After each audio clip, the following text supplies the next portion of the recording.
მოვისმინე, არა, წავიკითხე, პირველ რიგში მადლობა რომ დამპატიჟეთ და არ მომისმენია, მაგრამ წავიკითხე მედიაში მისი კომენტარები და ვფიქრობ სწორად გადმოსცემდნენ სარწმუნო მედიაში წავიკითხე და შემდეგი აზრი მრჩება. როგორც თითქმის ყოველთვის ხდება, ნახევრად სიმართლეს ამბობს ეს ხელისუფლება და მათი ქართული ოცნების ხელისუფლება და მათი წარმომადგენლები. რას გულისხმობ ამ ნახევრად სიმართლეში? დიახ, მართალია რომ ტარიფის გაზრდა დაეხმარება ჩვენი გენერაციის ზრდას და მის სტაბილურობას და დაეხმარება ენერგომიწოდების ქსელების სტაბილურობას და ხარისხს. ეს არის სრულიად რელევანტური ობიექტური კომენტარი. ამავე დროს ისინი არ აჟღერებენ იმ პრობლემებს, რომლებიც ქართული ოცნების ხელისუფლების ცდარი პოლიტიკის და კორუფციის გამო დაგროვდა წლების მანძილზე. ეს არის ძალიან მნიშვნელოვანი. ანუ ეს არის ნახევრად სიმართლე, ტრადიციული და გასწორება, მე არ მინდა ხა რაღაც პოპულისტი ვიყო რა, ეს სწორად რომ დავაბალანსოთ რა. და გასწორება, ნაწილობრივი გასწორება წლების მანძილზე დაგროვილი პრობლემების. მოდით სათითაოდ განვიხილოთ თითოეული ფაქტორი და კი ბატონო, რა პრობლემებია ეს აბა ვისაუბროთ?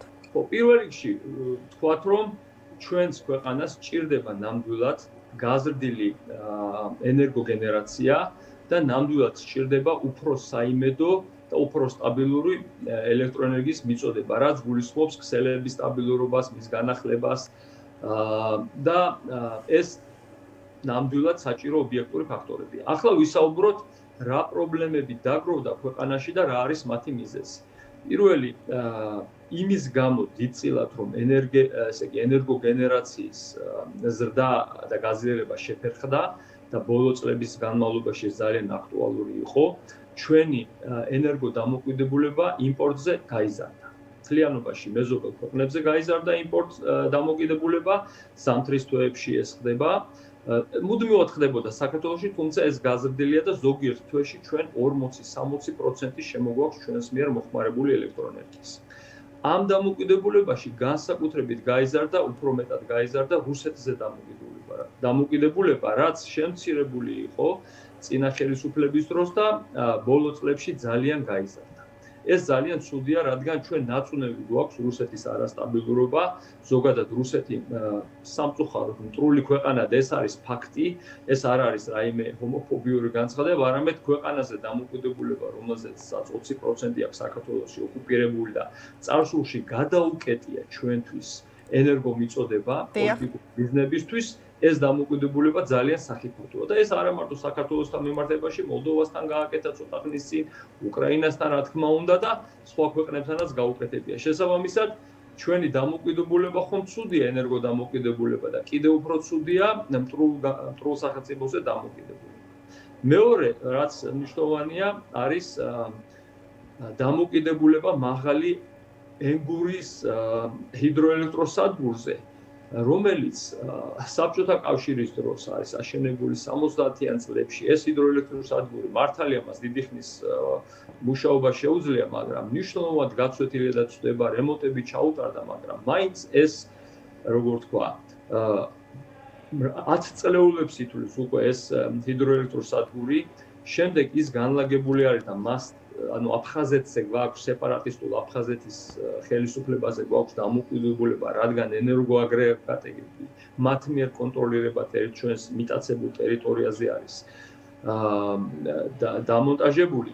მათზე დამოკიდებულება გვაქვს და ხდება ხოლმე ისეთი რამე, რომ აფხაზების სეპარატისტული ხელისუფლება უფრო მეტს იღებს და რაღაცა პრობლემებს, სხვა სახის პრობლემებს ქმნის. როგორღაც ეს ურთიერთდამოკიდებულების გამო, როგორღაც ეს ლაგდება ხოლმე, მაგრამ ესეც სახიფათოა და ზოგადად ენგურის ჰიდროელექტროსადგური ძველდება, ის განახლებას მოითხოვს და ჩვენ ტარიფები, ესე იგი შედარებითი ნორმალურობა აქამდე დამოკიდებული იყო ენგურზე, იმიტომ რომ იქ იაფი ელექტროენერგია იწარმოება და იმით ზავდება დანარჩენი. ამავე დროს ენგური იცვითება და როცა ენგურის წვეთა კრიტიკული იქნება და მისი განახლება დაგჭირდება, ჩვენ არ ვაგროვებთ საკმარის არც ფულად რესურსებს და არც გენერაციის სიმძლავრეს, რომ ენგური ჩავანაცვლოთ. შესაბამისად, წარსულის დანატოვას ჭამთ და იმას არ ავახდენთ. ისე როგორც საქართველოში ბევრგან ადამიანებს ბინები ძველდება, ეს ეგრეთ წოდებული ხუშობის ბინები, რაიონებში სახლები და ადამიანები ვითომ ცხოვრობთ, რაღაცას ვაკეთებთ, მაგრამ იმდენ სახსრებს არ ვაგროვებთ, რომ ისინი შევცვალოთ, როდესაც დაგვენგრევა. ხშირად სამწუხაროდ რაღაცა დაზიანებულის გაკეთებაც გვიძნელდება, არათუ არახლის გაშენება. ამიტომ ეს წარსულზე დამოკიდებულება და ენგურზე დამოკიდებულებაც ძალიან მძიმეა. კიდევ საკითხი არის ძალიან მნიშვნელოვანი, რა იყო ამის მიზეზი, ენერგო სიმძლავრეების ზრდის შეფერხების და ქსელის სტაბილურობის მიზეზი. ეს იყო პოპულიზმი, რომ გადაწყვეტილებების მიღება იდებოდა ხშირად და განსაკუთრებით ცუდი იყო კორუფცია. ჩვენ ვიცით, რომ საქართველოს პრემიერ-მინისტრი არის დაპატიმრებული და ასევე დაპატიმრებული არის ეკონომიკის მინისტრის ყოფილი მოადგილე, რომელიც ენერგოსექტორს კურირებდა. ბატონი მიქაუტაძე. ეს ადამიანი რომელ მიქაუტაძე ბატონი და ეს ადამიანები კორუფციისთვის არიან დაპატიმრებული და ქართული ოცნების ხელისუფლების ყველაზე თვალსაჩინო წარმომადგენლები ამ სიტყვის თქმასაც ერიდებიან, რომ ვერ ვიტყვი კორუმპირებულიაო. რას ნიშნავს ვერ ვიტყვი კორუმპირებულია? სახელმწიფოს არ დარქმევა უკვე იმის ნიშანია, რომ ან მასთან ერთად, თვითონ მაყურებელმა განსაჯოს რისი ნიშანია, თუმცა ჩემთვის ბევრი ეჭვის ამძრელია, რომ ეს ადამიანები ჩართული იყვნენ იმავე კორუფციაში, იცოდნენ იმ კორუფციის შესახებ და შესაძლოა ახლაც აგრძელებენ და ამიტომაც ეშინიათ სახელის დარქმევა, რომ შემდეგ თვითონ რომ განსჯიან, იმაზე ფიქრობენ. და ეს განსჯა კი არ არის, ეს მხილება არის და ეს არის სახელის დარქმევა პრობლემაზე, რომელიც ჩვენ ქვეყანას მოუტანა ამ ადამიანებმა, მაგრამ უფრო უარესი ამ ადამიანებზე მეტად შესაძლებელია მათ მოუტანეს, ვინც მათ ხელს აფარებდა, ვინც ისინი დანიშნა და შემდეგ საკუთარი მიზნების გამო და არა ქვეყნის ინტერესების გამო. ზოგადად ეს პოპულისტური ქცევა ძალიან დამახასიათებელია პოპულისტურიც და როგორც ვთქვა, მავნებლური, გნებავთ კორუფციული ქცევა დამახასიათებელი გახდა ქართული ოცნების ხელისუფლებისთვის და ამას ვიმკით. ამის ერთ-ერთი გამოვლინება არის ასევე ფასები ჩვენს ქვეყანაში. დიდი ხანი ამ ტარიფების გაზრდას დებდნენ. ეს ტარიფების გაზრდა რეალურად საჭირო იყო, ისე ვიზახი რა, იმ პრობლემის გათვალისწინებით, რაც მათვე შექმნეს, ან არ მოუარეს, ამ პრობლემის მოსაგვარებლად იყო საჭირო ამ ფასების გაზრდა. ამავე დროს, რომ დროულად ემოქმედა და სწორად ემოქმედა, შესაძლოა არც გახდებოდა ამის საჭიროება. ბატონი, აი 5 თეთრით გაზრდა, რამდენად საგრძნობი იქნება მომხმარებლისთვის და აი რამდენად არის ესე ვთქვათ ის მინიმუმი, რითიც შეეძლოთ რომ გაეზარდათ ელექტროენერგიის საფასური, როგორ ფიქრობთ? თავისთავად 5 თეთრი არ მგონია რომ დიდი იყოს იმ დაგროვილი პრობლემების მოსაგვარებლად, რაც უკვე არის, ამიტომ ადეკვატურად ჩანს 5 თეთრი როგორც ასეთი. ამავე დროს, როდესაც პრობლემები დაგროვილია და მაგალითად ინფლაცია უკვე მაღალია, ანუ საკვები პროდუქტები გვიძურდება და 10%-ს აჭარბებს საკვები პროდუქტების ინფლაცია, რა თქმა უნდა, ეს კიდევ დაემატება, ეს დაემატება პურის ფასებს, ეს დაემატება თუნდაც იგივე ყბადაღებული კვერცხის ფასებს გარკვეულწილად, რომელიც ასევე ელექტროენერგიის მსხვილი მომხმარებელია. ნებისმიერ ინდუსტრიას, რომელსაც ელექტროენერგიის მოხმარება მაღალია, იმას დააწვევა. ასევე მაგალითად მეტროპოლიტენს დააწვევა.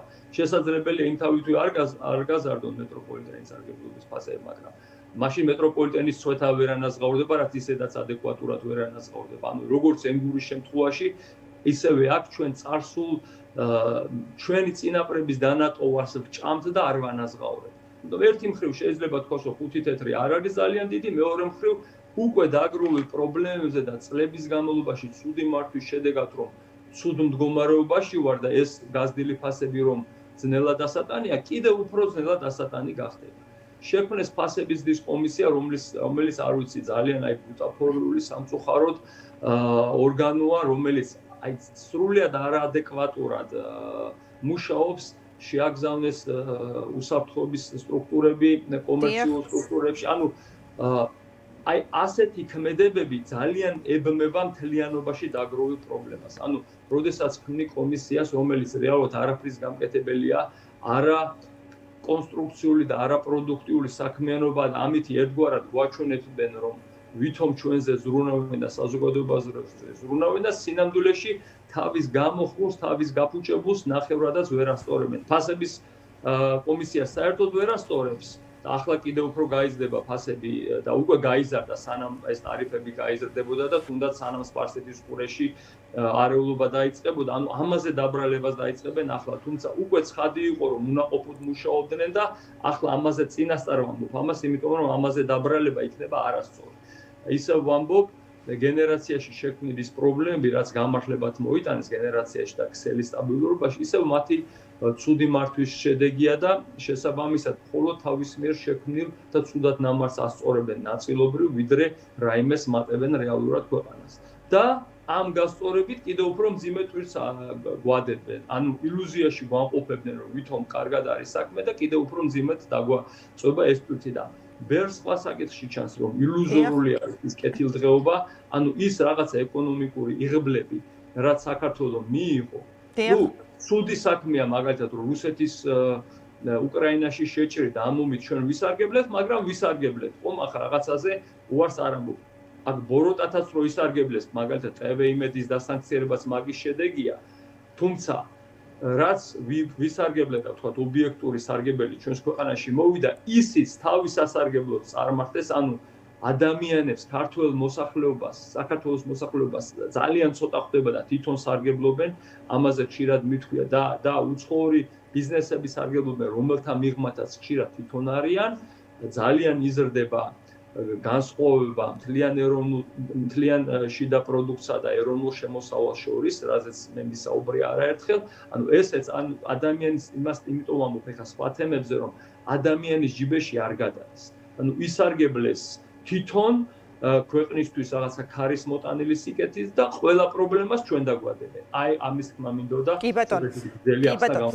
კი ბატონო და ბატონიკა თქვენ ახსენეთ ფასების საკითხი და სურსათის ფასების ძიების პარალელურად ახლა უკვე მედიკამენტების ფასების გამოძიებაც დაიწყო საგამოძიებო კომისიამ და დღეს მოусმინეს სხვათა შორის ფარმაცევტული კომპანიების წარმომადგენლებს საკანონმდებლო ორგანოში და ერთი საინტერესო დეტალი იყო მაგალითად აი GM Pharma-ს დირექტორს უსვამდა დეპუტატი პარლამენტის ესეთ კითხვას ილია ინჯიას რომ რა იყო мотиваცია რომ რაღაცა უცხოური ბაზარი აგეთვისებინათო ასევე კითხა ის რომ რით განსხვავდებაო დაუშვათ სადაც გაგაქვთ თქვენი მედიკამენტები იმ ფასებისგან საქართველოში არსებული ფასები და აქცენტი გაუკეთა რა კუთხით იცით ახლა წაგიკითხა უფრო კონკრეტულად რომ მიხვდეთ რას გულისხმობ რომ კრედიტი აიღეთო ილია ინჯია ეკითხებოდა მათ და არა პირიქით ხო დიახ ინჯია ეკითხებოდა კი ბატონო აი ილია ინჯია ეკითხება რომ ყველა საბანკო კრედიტი ჭირდება რაღაც გარანტია და დარწმუნებული ვარ რომ ეს საქართველოში ოპერირებით იყო განპირობებული ანუ კრედიტი რომ აიღეთ და მოახერხეთ რომ გაგეზარდათ მოკლედ ექსპორტზე გაგეტანათ პროდუქციაო თქვენ თუ ტექნიკურად ამბობთ რომ ბანკის კრედიტით განვითარდა ექსპორტი დამერწმუნეთ რომ ეს იყო საქართველოს ბაზრის გარანტიები დარწმუნებული ვარ ყველა დანარჩენ ქვეყანაზე სადაც თქვენ შესვლას აპირებთ იგივე პრინციპი მუშაობსო რასაც GM Pharma-ს დირექტორმა უპასუხა რომ ერთს გეტყვით მხოლოდ საქართველოში რომ ვიმუშაოთ კომპანია დაგვეხურება რადგან იმ მოგებას ვერ დავაგენერებთ რაც ექსპორტის შემთხვევაში გვაქვსო მე არ მაქვს ეკონომიკური განათლება მაგრამ რა შთაბეჭდილებაც დამრჩა არ ვიცი რამდენად ლოგიკურია ეს კითხვა თუნდაც აი ამ კომპანიის ფარმაცევტული კომპანიის დირექტორის მისამართი ანუ რამდენად შეიძლება ეს შეკითხვა კავშირში იყოს იმასთან რატომ ღირს საქართველოში დაუშვათ მედიკამენტები ძვირი მოდით ასე შევხედოთ რა პირველ რიგში ბატონ ინჯიას არ ვიცნობ და ბევრი არ ვიცი მისი საქმიანობის შესახებ თუმცა რამდენჯერმე მედიის შეკითხვების გამო მომიწია მისი გამონათქვამები მენახა და ყველა შემთხვევაში პოპულისტური გამონათქვამები იყო და ესეც ასე ჩანს ახლა ამ საკითხს ჩაუღმავდეთ რაღაც წილად შეიძლება ისე ნახევრად სიმართლე რაღაც წილად კი თუ საქართველოში აიღეს კრედიტი რაღაცა თქვა საქართველოში ოპერირება სულ მცირე წვლილს ოპერირება წვლილი შეაქვს იმაში რომ ისინი კრედიტუნარიანები არიან და ამის გამო მათ შეძლეს მაგალითად რომ უცხოეთის ბაზრებზე გავსულიყავთ ამავე დროს ჩვენ საქართველოს შვილები ვართ ყველა მაგ ვისწავლეთ ყველა მაგ რაღაცა შევიძინეთ და საქართველოში ვცხოვრობთ და შესაბამისად რამეს რომ ვაკეთებთ ნაწილობრივ საქართველოსაც უნდა ვუმადლობთ ამიტომ არის ხოლმე ჩემი ხშირად განცხადებები ბიზნესის მიმართ რომ მე ქველმოქმედებას მეტის გაღებას ვითხოვ მაგალითად ბანკების მიმართ როდესაც ძალიან მაღალი მოგებები აქვს ვითხოვ რომ მიბაძონ მეტად ილია ჭავჭავაძის ბანკს რომელსაც ძალიან დიდი წილი თავისი მოგების ქველმოქმედების გაქონდა მიმართვა. ამავე დროს რომ შევხედოთ რეალობას, არავინ არ არის ვალდებული ასეთი რაღაცები აკეთოს. ხა არც ამ დირექტორს ვიცნობ GM Pharma და არ ვიცი საერთოდ ეს რა კომპანია, უბრალოდ გითხრათ, ნაკლებად ვიცნობ ამ ბაზარს, პოშტ-პოშტში არც ჩამიხედი ახლა რომ ვიცოდე, მაგრამ არც იმის თქმას დავიწყებდი, ახლა მაინც და მაინც მართალია თუ არა ის რომ თუ ექსპორტს არ გააკეთებს, აქ ბაზარი დაეხურება, თუმცა ვარაუდობ რომ რეალისტური იყოს, ახლა ალბათ პროფესიონალი, რადგან ამას აცხადებს და პარლამენტის წინაშე აცხადებს ამას, იმ პასუხისმგებლობასაც ითვალისწინებს. ასე ვარაუდობ და ამ თანამდებობაზე ალბათ ძნელად მოხდებოდა რომ ეს რაღაც პროფესიონალიზმი არ ქონდეს. და თუ ახლა ისე ვიძახი ვეყრდნობები მათ ნათქვამს. სავარაუდოა რომ საზღვარგარეთ მეტმოღებას იღებს და საქართველოში ნაკლებსაც საერთოდ ვერ იღებს და ამეთი აბალანსებს. ამავე დროს საქართველოს სულ არ და ვერ დახურავს, იმიტომ რომ ეს რო დახუროს, იმდენი ექსპორტი არ ექნება და ორივე სჭირდება, ანუ ექსპორტიც სჭირდება და ამ ბაზარზე გაყიდვაც. ერთგვარად, ამიტომ ასეთ სიტუაციაში, როდესაც არის ძალიან თუ დააწვევა ვინმე, შეიძლება საქართველოში კიდევ უფრო რამე გააიაფოს ან შეამციროს. ამავე დროს რამდენად სამართლიანი და სწორია ასეთი ზეწოლა, მე ეჭვება რატომ ვამბობ ამას. ძალიან ბევრი სხვა საკითხია, სადაც საქართველოს ქართული ოცნების ხელისუფლებას და ნებისმიერ წინა ხელისუფლებასაც ეხება სხვათა შორის. მეტი შეეძლო გაეკეთებინა კი არა, ბევრად მეტი უნდა გაეკეთებინა ანტიმონოპოლისტური კანონმდებლობისა და მისი ახსნილების თვალსაზრისით. საქართველოში მაგალითად ფარმაცევტულ სექტორში გვაქვს ჩამოყალიბებული ოლიგოპოლია. ხო, რამდენიმე კომპანია სულ 3 ძირითადი ჯგუფი ფლობს ბაზარს. ეს ნაკლები ოლიგოპოლია შეიძლება ვიდრე სხვა სექტორებში, მაგალითად გარე რეკლამის სექტორში, თბილისში ან საფინანსო სექტორში, მაგრამ ოლიგოპოლია 3 კომპანია არის ამ გაბატონებული და ამისთვის მათი რეალური მოქმედებები არ მახსოვს.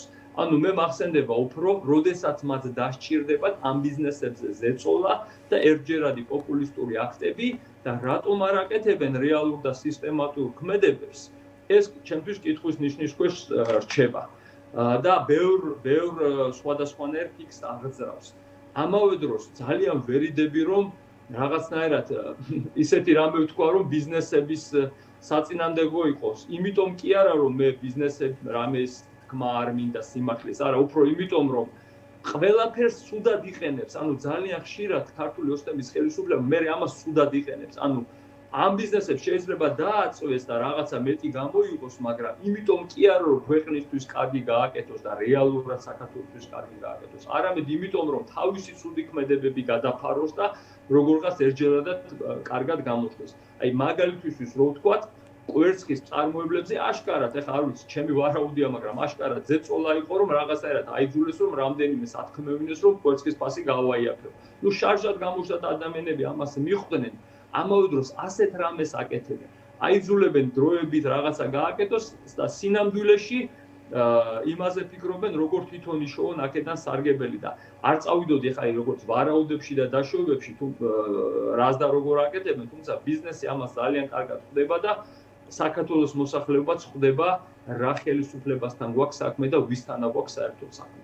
ნუ ამ კონკრეტულ შემთხვევაში ასე ვიტყოდი რომ ბათ შევაჯიაჯამებისთვის რომ ბატონი ინჯიას განცხადება აშკარად პოპულისტური ჩანს და ამ GM Pharma-ს დირექტორის განცხადება ბოლომდე ჩემთვის ნათელი არ არის, მაგრამ სავარაუდოდ უფრო სიმართლესთან არის ახლოს რომ მას სჭირდება უცხოეთში ექსპორტი იმისთვის რომ მთლიანობაში სტაბილურობაში კონდეს თავის წარმოება იმ საბაზრო კონიუნქტურიდან რეგულირებიდან გამომდინარე რაც საქართველოში არის. კი ბატონო, ძალიან დიდი მადლობა. მადლობა ბატონ ნიკა, მადლობა იმისთვის რომ დაგვითმეთ დრო და იყავით ჩვენი ეთერის სტუმარი. ნიკა შურღაია, ფინანსისტი, საუბრობდა დღის